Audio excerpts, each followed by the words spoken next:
record breaker, taking credit as an educator. I've been known to spit the flows and make it shaky, shaky thing. Hello, hello, hello, and welcome to Sports Buzz, the Fanatical View. I am your host, Scott D. Lewis, here live in studio. Yes, we are live on this November 1st, a few days after Hurricane Sandy, which was a doozy for sure. Here in state Connecticut, southwest corner of Connecticut, was hit pretty hard, not nearly as hard as the coast of Connecticut, and of course New York City, the New Jersey shore, and Long Island, which in literal sense got devastated and destroyed in many ways. So a lot of people suffering right now, a lot of people dealing with what was a legitimate major storm here, probably the worst that anybody has ever seen. It's the worst I've seen probably in yeah, I mean, late 30s apparently there was a major hurricane of this magnitude perhaps, but for most records and all that stuff, it seemed like this was the worst ever. So yeah, you know, we got all these storms now, as we hear Bob chiming in. You know, up here, Bob, just like, you know, once in a lifetime storm took place last year, and yet this year we have another once in a lifetime storm. Rain and wind, so maybe we were on the cusps of two new lifetimes. One was ending, one was beginning. I don't know. No, every Halloween we're going to have a major snowstorm. Once again, it's a Halloween that wasn't as the trick-or-treaters get left high and dry, although I guess some of them made it out last night here in the area. But a lot of cleanup, a lot of people still without power, a lot of people dealing with damage to their homes. People that we know right here in the studio had major damage done to their homes. So we wish them all the best in their recovery, and moving forward, everything hopefully can get back to normal relatively soon. It's going to take some while to dig this thing out. All right, let's say hello to Bob, and let's wish Bob a happy birthday. It was the big 5-0 for Mr. Bob Brought Jr. yesterday. Yeah. How you feeling there, Bob? Happy birthday. Thank you, Scott. Big 50. Big 50. Halfway there, he says. The halfway mark. That's right. He's got another 50 in him, easy. Yeah. As there we see Bob in one of his finer moments, hanging out with Westy this summer during the Westerners games, place he likes to spend his time.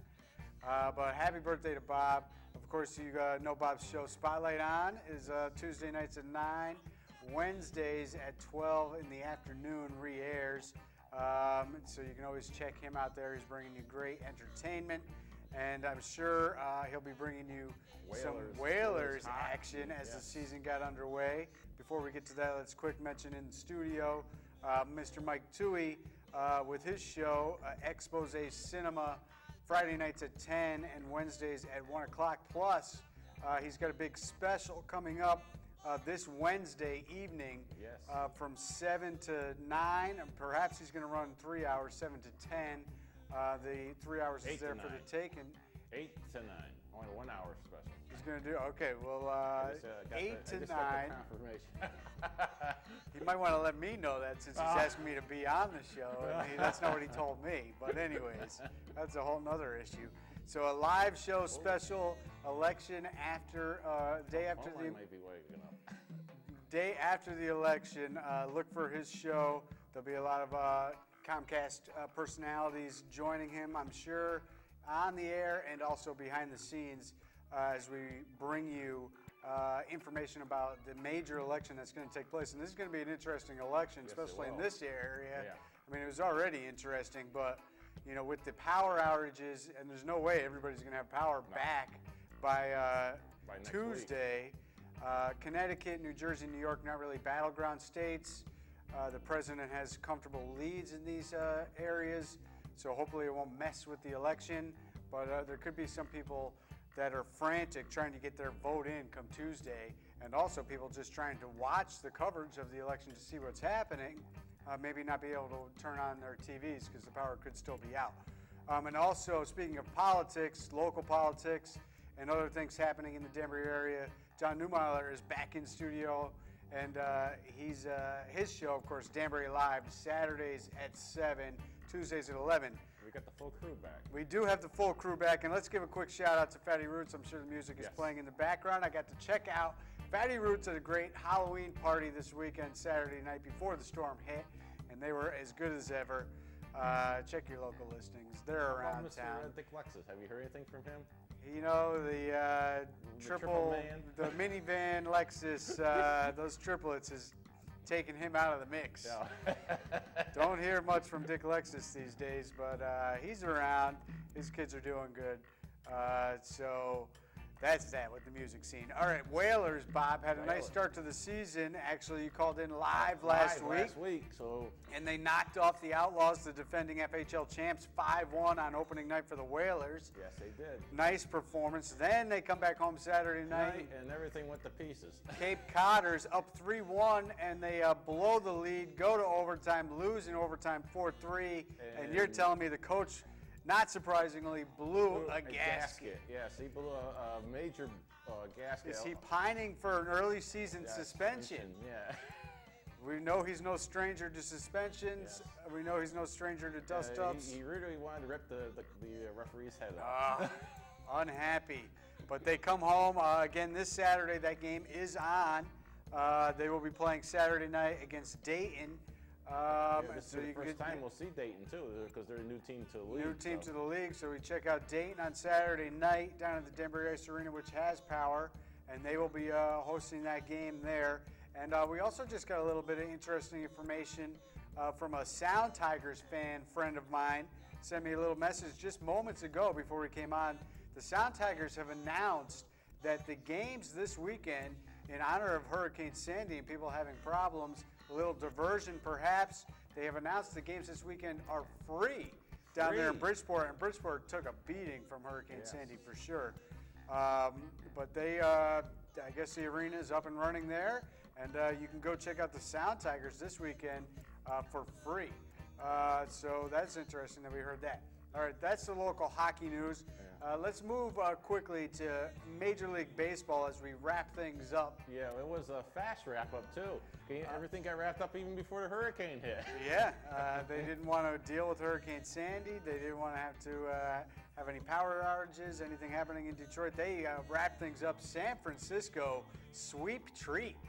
Holy cow. After the Tigers swept the Yankees, they had a few days off there, and then they face up with San Francisco, who was stunning in their comeback against St. Louis, defending champs, knocking off the Redbirds, and then they just took that momentum. And Here's an just- interesting stat, Bob.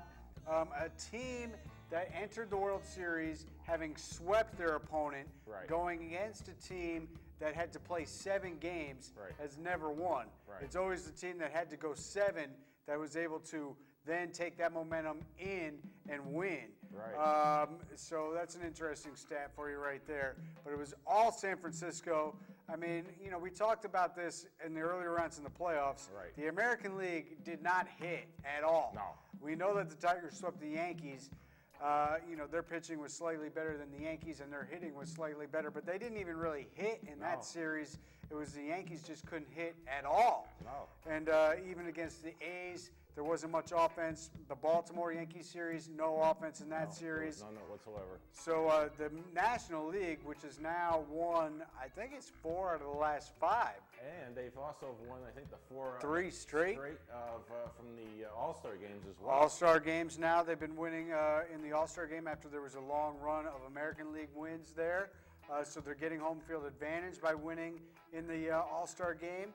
And they've got a little run going on right here where the National League is the team, you know, the league that is bringing home the World Series trophy there. So congratulations, San Francisco, 2 out of the last 3. That is. They pull basically what Boston did. You know, once they broke the curse, Yep. they had never won since they moved out west. No, not since. No, They had never won in San Francisco, No, not since 50-something years. Yeah. So they break that streak, and now they back it up with the second win. So, you know, once you get that monkey off your back, you know, it's a little easier for it to come back. But also, I just think, you know, you have the foundation of those players there, and you're good. Oh, yeah. And they're good. And I think, unlike the Red Sox, who, when they won, they blew things up. They didn't bring back a lot of those players. Bronson Arroyos of the world, Pedro Martinez, Johnny Damon, Bill Miller, all those guys they let go. And we're not in the steroid era no more. So. And we're not in the steroid area. And the San Fran proves that you don't need to hit the home run. They had the fewest home runs of any team in baseball this year. They were playing small ball. Small ball gets it done. But the only home run hitter who only had, I think, 11 home runs in the whole season. But Kung Fu Panda, Pablo Sandoval wins the MVP. In the first game, gets 3 home runs. Speaking of the Red Sox, Marco Scudero, who was with them last year, he could have been the MVP. He was the MVP of the NLCS. So, interesting to see how this has been done. But I think San Fran is better suited to continue their winning ways with their situation. Good young pitching staff, good young players on offense, and they're in a good situation there. So congratulations to them. Some other news and notes. Story as the Yankee fallout, A-Rod fallout continues. The story that broke over the past week was that the manager there, Girardi, to protect A-Rod, actually called up to the press box during the game when he pinch hit for him the first time. And he had told them, instructed them not to announce the pitch hitting situation, not to announce A-Rod's name over the PA there to protect him and not get the crowd all up in a frenzy, which is just ludicrous that they would actually do that. It's coming down to where, I think if A-Rod wants to go away, let him go away. It'd be a blessing in disguise. I don't know if they can move him. It could be a blessing in disguise. It's going to be hard to move him. Other Yankee news, Alfonso Soriano opted out, or Rafael Soriano, my bad, opted out. So they have to hope Mo does return because Soriano, either that or they're going to have to pay him a lot to come back, which they might. They paid him a lot to be a setup guy. Maybe they'll pay him a lot to be the closer. He did a good job. Your Mets there picked up the option years on David Wright and R.A. Dickey. We're waiting for the postseason awards to come in. Will Dickey be the Cy Young? We do not know. It would be nice if it did happen. It would be nice. All right, let's keep moving. College football, of course, the story continues to be. Hey, WestCon finally broke their streak. Well, that's a big story locally for sure. WestCon ends the streak, and they do it in dramatic fashion. Overtime victory this week, and they get it done. And the long losing streak. So hats off to WestCon. After 28 straight losses. WestCon gets it done. How many was it? 28 straight. That's like over 3 years. We're talking college football, guys, in the studio. They want me to talk NBA as they put the cheerleaders up. But hey, hold on. We'll get to the NBA in a second. College football, let's move away from WestCon. Congratulations to them for ending the streak, but the story does continue to be Notre Dame, Bob. Oh, I noticed. Remain undefeated with the stunning victory down there in Oklahoma on the road. They score, 20 points in the fourth quarter to pull away. Defense holds Oklahoma to 13 points in this game, so their defense looks legit, and they're getting just enough offensively. Now they're getting some points from the defense, scoring points. Here's the schedule: Pitt, BC, Wake Forest, and USC. Could they run the table, remain undefeated, and get themselves into a national championship game, Bob? Could they do it? I think they could go. I think they can go all the way. Alabama plays LSU this week, and of course, Bama remains #1. Oregon trying to move up in the standings. They're going to get a bump, although USC lost this weekend. So now beating USC isn't maybe as much in the BCS standings, but Oregon gets USC, and K-State remains impressive and undefeated. They get Oklahoma State this weekend, who is ranked, I think, like 24th or something like that. So it's K-State, it's Notre Dame, it's Oregon, it's Bama. These are the undefeated teams, and they're all jockeying for position, trying to get in. If we get more than 2 teams that remain undefeated, it's going to be bedlam as we figure out who should be in that title game. All right, NBA. It should have been the dawn of a new era but we're in still, Brooklyn. But we're still waiting. The Brooklyn Nets looking to open up their new arena, their new season. They're facing off against their cross-city rival, the New York Knicks, tonight. But that game has been postponed because of Hurricane Sandy, and rightly so. And we're waiting to hear word all day today, I kept figuring we were going to hear that the Knicks home opener tomorrow against Miami was also going to be postponed. No. They have not announced that yet. I think that game is still on. I mean, if you can't play a game in Brooklyn tonight, how are you going to play a game in Manhattan tomorrow? It's just as bad, you know. There's, minimal amount of subways running. The city continues it's in to a be disaster area. It's a disaster area. The Giants are playing this weekend against the Steelers. That game maybe we could see taking place. Because that's more toward the Jersey. It's East Rutherford, wasn't hit as bad. But, still. Still even getting it to the stadium is going to be a... And the bigger issue, which is coming down and really causing a lot of controversy now, is the marathon is this Sunday, and Mayor Bloomberg is being stubborn about this. Unbelievable. There's a huge amount of revenue they gain by the marathon coming in. But, seriously, you have to cancel the marathon at this point. And you have to do it now. They should have done it earlier because people are already coming in. And they're already taking here. Hotel rooms that people need to work to help unbury the city, unbury Long Island. All the people that are trying to get power back on are being kicked out of hotel rooms by people who had reservations because they're part of the marathon. This is an unreal situation. They needed to end this and cancel that sooner than they have. They may still cancel that, but they should have done it right away. This is causing a big problem and a lot of controversy. All right, NBA news, though, as we get back to the actual games. The Celtics, they bid Ray Allen adieu last year. We saw him play his last game, and he did the unthinkable, and he joined the Miami Heat. And he was there in a Heat uniform as the Heat got their rings, and then the Heat ran by the Celtics. It was actually a very competitive game. Too much offense for my blood as far as what the Celtics allowed, 120 points for Miami. The Heat showed off Ray Allen. They showed off Rashard Lewis, another new addition. So maybe their bench is better. I think over the long season, Lewis and Allen are going to break down.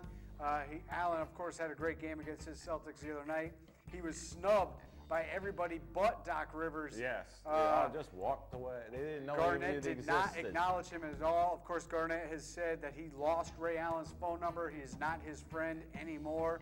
But, hey, the Heat got the win. Not surprised by that. It was their night with their rings over the course of the long season. We'll see what happens. I love what the Celtics do with their bench. We'll get more into it next week as we really have more time to talk NBA. But, so good for the Heat. And then the Knicks, I guess, are going to get to see the Heat tomorrow night. We shall find out. The other big news, the Lakers start 0-2 after their off-season, where they bring in Dwight Howard and they bring in Steve Nash. And they have yet to win a game. They were winless in the preseason, Bob, and they lose their first two games here to Dallas Mavericks, who didn't have Dirk Nowitzki, and to the Portland Trail Blazers, who are a mediocre team at best this year. And the Lakers lose their first two games as they're trying to figure things out. The fakers out there in L.A. started. Those L.A. fakers, and the fakers do have the king of all fakers now, Dwight Howard, following in the footsteps of Shaq Fu. Could you come up with a better plan there, Dwight? We saw what Shaq did, which was 0. With the Orlando Magic. Went to the finals and lost with the Magic. Then he went to La La Land and joined forces with Kobe. Come on, Dwight. Really? You got to follow Shaq's footprints there. You go to the NBA Finals and you lose to the Lakers. Now you're going to join the Lakers and Kobe, Shobi Defiant, and the Fakers.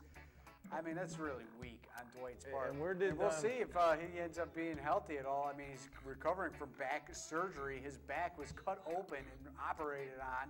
So we don't even know if he can withstand the rigors of an NBA season at this point. Steve Nash banged up his knee in that game. And the other big news, which will affect what happens out west in a big way, the Oklahoma City Thunder trade Harden. Unbelievable. The reigning sixth man of the year, their third best player on that team, huge part of that team, James Harden, gets traded to the Rockets on the eve of the season. He joins Jeremy Lin, and he has a debut where he goes for what? 36 points, 12 assists. Yeah, he went unbelievable as he rallies the Rockets to victory last night in a big game there. Big win for them as they played Detroit. Detroit was winning in that game. And part of that trade, Husky fans will know, Jeremy Lin now ends up in Oklahoma City. Instead of in the young and trying to be up-and-coming Houston Rockets, he moves to OK City to play with Durantula and Russell Westbrook. So it's a good move for Jeremy Lamb. We'll see how he goes with that. And OKC gets to play San Antonio tonight in a rematch of the NBA Western Conference Finals. All right, let's get NFL because we're talking way too much about this other stuff. Yeah. How about your Giants there? And how about them Cowboys? Not so fast, my friends. They thought they had the greatest comeback in Dallas Cowboy history. But those little finger thing quite. Oh, Dez Bryant. He goes up between two defenders. He comes down with the ball. He lands on his backside in the end zone.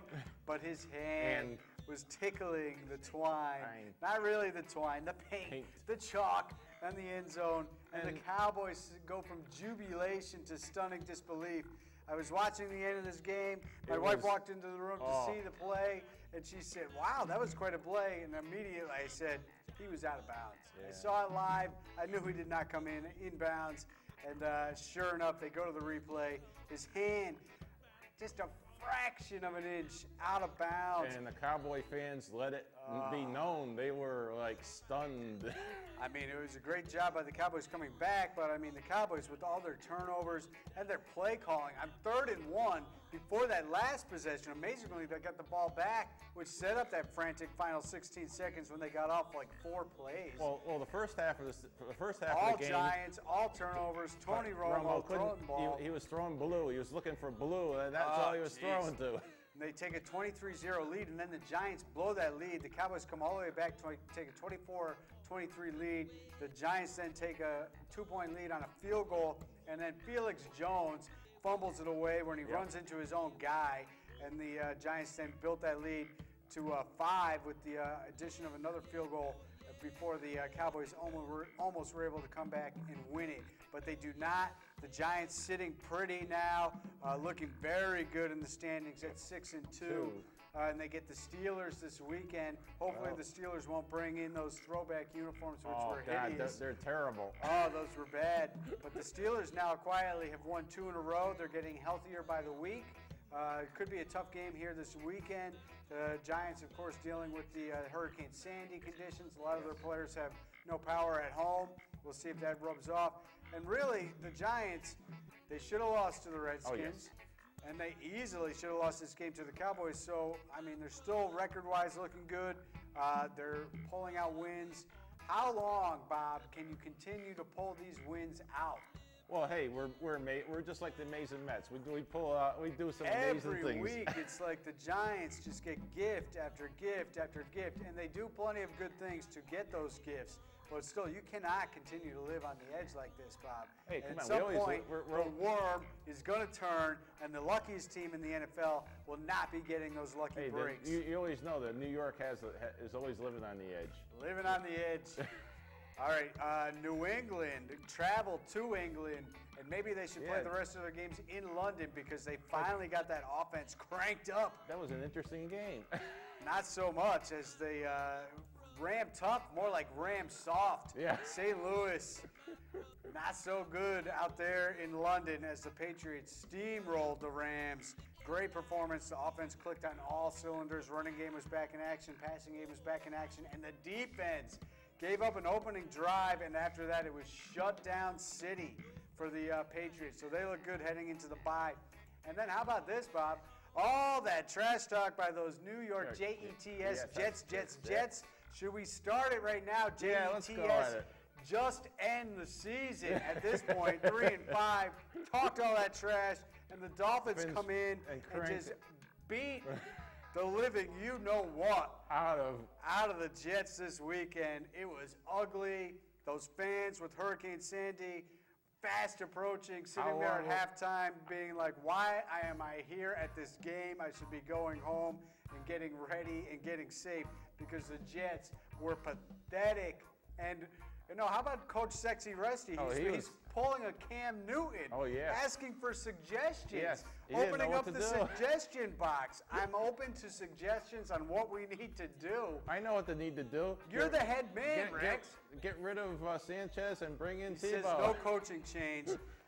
Speaking of coaching quarterback changes. I mean, no quarterback change. He's going to stick by his man. Speaking of quarterback changes, the Eagles have announced that Mike Vick will continue to be the quarterback. They had a team meeting today after they lost to the Falcons in Philly. First time ever Andy Reid lost a bye week game. Falcons are undefeated, right? Yeah, he was 13-0 coming off bye weeks. The Falcons remained 7-0, and they looked very impressive as they beat down the Eagles handily. As Asante Samuel was celebrating as he left Philly last year to join the Falcons. And Mike Vick was trying to get revenge against his former team. Did not happen. That game was over before it started as the Falcons really ran out quickly to an early lead. Some other stuff going back to the AFC. The Broncos looking very good, but I would say hold your horses, Bob. Everybody's got the Broncos clicking, paying back. No problem. Let's take a look at who they played. They were losing, 24-0 Yes. to the Chargers before the Chargers imploded 2 weeks ago. And then they beat up on the Saints, who are horrible, Bob. Yes. So hold your horses with the Broncos being great, all right? I mean, they're 4-3. Their conference isn't good. I'd keep your eye on the Raiders. They are somehow, some way keeping themselves in the mix. Other teams in the AFC, the Colts, are playing the Dolphins this weekend. Right now, those teams are in the playoffs, Bob, at 4-3. Shocking. And Pitt is right there in the mix because the AFC really isn't looking very good. Let's get to the NFC real quick. Other things happening. The Bears, huge comeback against the Panthers. They looked like they were going to lose this game badly. And the Packers struggled all game long against Jacksonville, and they pull it out late. The Vikings lost. So the Packers-Vikes are now 5-3. So that division is getting tight, and the Lions are hanging around with a big comeback against Seattle, and the Lions stick at 3-4. That NFC West doesn't look as good right now. San Fran cruising with big wins over Seattle, and then Arizona, who's fading fast, losing 4 straight, and both Seattle and Arizona at 4-4, Bob. And what we got tonight? And tonight it's Kansas City. Let's. I wonder where's our friend Kevin Gallagher. He's a big Kansas City friend. Chime in on this Here's your stat of the year, Bob. They have one victory, right? That they won in overtime, but they have yet to hold a lead at any point in any game this entire season. Yeah. Stunning. They play at San Diego tonight. San Diego stinks. Yeah. Unbelievable. They lose a game 7-6 in Yeah. Cleveland this past weekend. All right, we're almost out of time, but big games this weekend to watch for. Miami at Indy, Arizona at Green Bay. Arizona needs to get this thing back on track or else they're going to be done soon. Tampa at Oakland. These two teams at 3-4 need to keep things going to try to stay in the mix. Minnesota at Seattle, Pittsburgh at the Giants, Dallas at Atlanta in the evening Sunday, and Philly at New Orleans trying to get things back together. And That's it. That's all. And we still have no hockey. It'll be out till the end of the season. NHL is over and done with. By next week, we'll be talking NBA more, and we'll see what's happening in the NFL. Happy birthday, Bob, once again. Yep. And Come hope on everybody down to gets watch Whalers on Saturday night. all right, and hope everybody gets back to having power and back to normal.